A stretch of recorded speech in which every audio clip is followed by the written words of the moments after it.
తిరిగి BCN news కి స్వాగతం. కాకినాడ కల్పన సెంటర్ వద్ద ఉన్న SMS రోటరీ హాల్లో రోటరీ క్లబ్ కాకినాడ అలెట్ ఆధ్వర్యంలో వివిధ రంగాల్లో నిష్ణాతులు తెలియని వారికి చిరు సత్కారం నిర్వహించారు. రోటరీ క్లబ్ అలెట్ executive director Thambabathula Ravi, club president doctor Anish Kumar అధ్యక్షతన జరిగిన ఈ కార్యక్రమంలో బీజేపీ సీనియర్ నాయకులు పైడా భావన ప్రసాద్ ముఖ్య అతిథిగాను, చైతన్య విద్యా సంస్థల ఏజీఎం చిన్మయి శ్రీనివాస్ గౌరవ అతిథిగాను పాల్గొన్నారు. అనంతరం అతిథులు పైడా భావన ప్రసాద్, చిన్మయి శ్రీనివాసులు మాట్లాడుతూ వివిధ రంగాల్లో నిష్ణాతులైన వారి ప్రతిభను గుర్తించి రోటరీ క్లబ్ అలెట్ సభ్యులు సత్కరించడం అభినందనీయమన్నారు.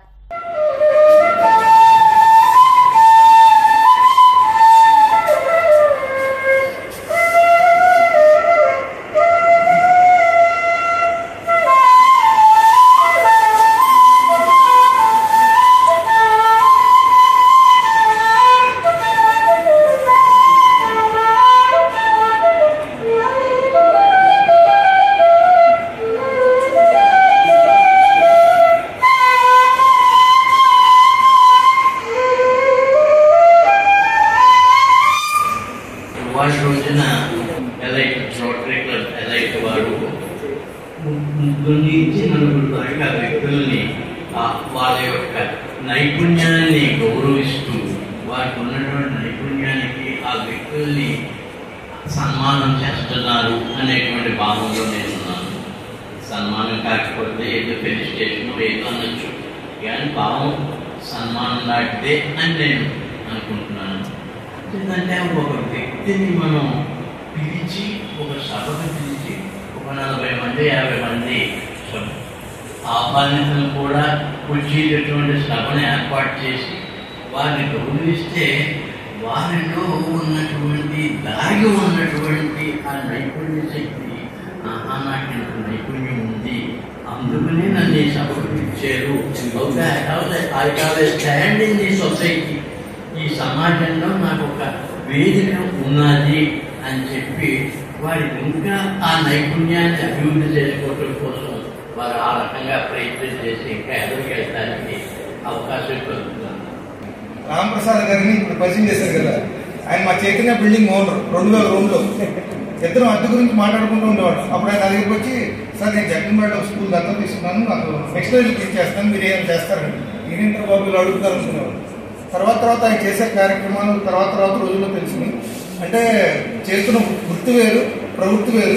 ప్రవృత్తి రీత్యా మేము అట్లాంటి వ్యక్తులకు శిష్యులుగా ఉంటాం. వృత్తి రీత్యా అనేసరికి బేసిక్గా టీచర్ అయినప్పటికీ ఇప్పుడున్న కార్పొరేట్ వరల్డ్లో ఆ పిల్లల్ని మార్కులు అలా మోటివేట్ చేసుకుంటున్నటువంటి ఈ తరుణంలో కొంతవరకు మెదడుతో కాకుండా మనసుతో కూడా ఆలోచిస్తూ నాకు తోచినటువంటి సహాయాన్ని నేను చేస్తూ ఇటువంటి పెద్ద వ్యక్తుల సమూహంలో నన్ను కూడా భాగస్వామ్యం చేసినందుకు నా మిత్రులకు రోటరీ వాళ్ళకి సేవా కార్యక్రమం చేద్దామన్న మా అందరం తీసుకొచ్చింది. పెద్ద మనిషి మాత్రం రవి గారు, గురుస్టార్ రవి గారు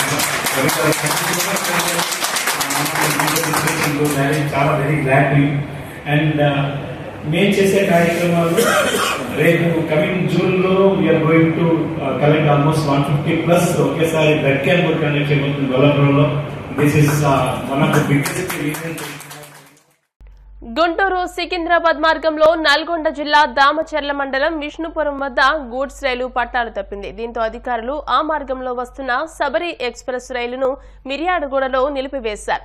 అలాగే జన్మభూమి ఎక్స్ప్రెస్ రైలు పిడుగురాళ్లలో నిలిచిపోయింది. అయితే రైలు పట్టాలు తప్పడానికి గల కారణాలు ఇంకా తెలియరాలేదు. సమాచారం అందుకున్న అధికారులు ఘటనా స్థలానికి చేరుకుని విచారణ చేపట్టారు. అల్లూరు జిల్లా ముంచంగిపట్టు మండలంలోని గుణసేలామ గ్రామంలో యువకుణ్ణి గ్రామస్తులు చెట్టు కట్టి కిందకి వేలాడదీశారు. మద్యానికి బానిసగా మారి తాగిన మైకంలో కళ్లు కనిపించని తండ్రిని నిత్యం కొడుతున్నాడంటూ గ్రామస్తులు ఆరోపిస్తున్నారు. ఎంతో అల్లారు ముద్దుగా పెంచి పెద్ద చేస్తే మద్యానికి బానిసగా మారి తండ్రిని చిత్రహింసలు పెడుతున్నాడంటూ గ్రామస్తులు ఆగ్రహం వ్యక్తం చేస్తున్నారు.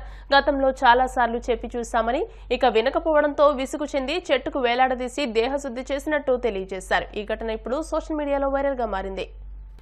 తెలంగాణలో ఈదురుగాలుల బీభత్సానికి 7గురు మృతి చెందారు. నాగర్ కర్నూలు జిల్లా తాడూరు ఇంద్రకల్లో కోళ్ల ఫారం గోడ కూలి 4 కార్మికులు మరణించారు. అదే జిల్లాలోని తెలకపల్లి మండల కేంద్రంలో పిడుగుపాటుకు లక్ష్మణ్ అనే బాలుడు చనిపోయాడు. మేడ్చల్ జిల్లా సామీర్పేట సమీపంలో ఈదురుగాలులకు భారీ వృక్షం విరిగి బైక్ మీద పడడంతో నాగిరెడ్డి, రామ్రెడ్డి అనే ఇద్దరు అక్కడికక్కడే మృతి చెందారు. నారాయణపేట పట్టణంతో పాటు పరిసర గ్రామాల్లో భారీ ఈదురుగాలులకు, వర్షాలకు భారీ వృక్షాలు నేలకొరిగాయి. మరికల్ మండల కేంద్రంతో పాటు పరిసర ప్రాంతాల్లోనూ ఈదురుగాలులతో భారీ వర్షం పడింది. ఆయా ప్రాంతాల్లో ఉదయం నుంచి ఎండలతో ఉన్న వాతావరణం ఒక్కసారిగా మారిపోయి ఈదురుగాలులతో భారీ వర్షం కురిసింది. పనుల కోసం బయటికి వెళ్లిన వ్యవసాయ కూలీలు, రైతులు ఈ వర్షంతో తీవ్ర ఇబ్బందులు ఎదుర్కొన్నారు. వార్తలు ముగించే ముందు ముఖ్యాంశాలు మరోసారి. ఎండలు ఉక్కబోతతో ఉక్కిరిబిక్కిరవుతున్న నర్సాపురం పట్టణ వాసులు, సేద తీరేందుకు వశిష్ఠ గోదావరి తీరానికి చేరుతున్న ప్రజలు.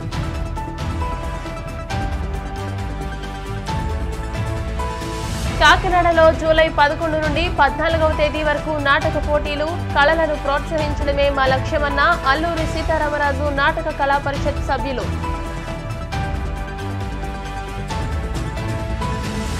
గూడూరులో వైభవంగా చెన్నకేశవ స్వామి వార్షిక బ్రహ్మోత్సవాలు, ససాలంకారంలో రథంపై భక్తులకు స్వామి అభయం.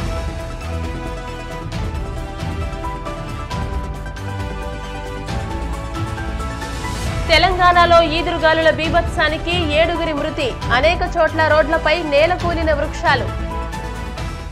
ఈ వార్తలు ఇంతటితో సమాప్తం. మరిన్ని వార్తా విశేషాలతో నెక్స్ట్ బులెటిన్లో మళ్ళీ కలుసుకుందాం. అంతవరకు సెలవు, నమస్కారం. చూస్తూనే ఉండండి BCN న్యూస్.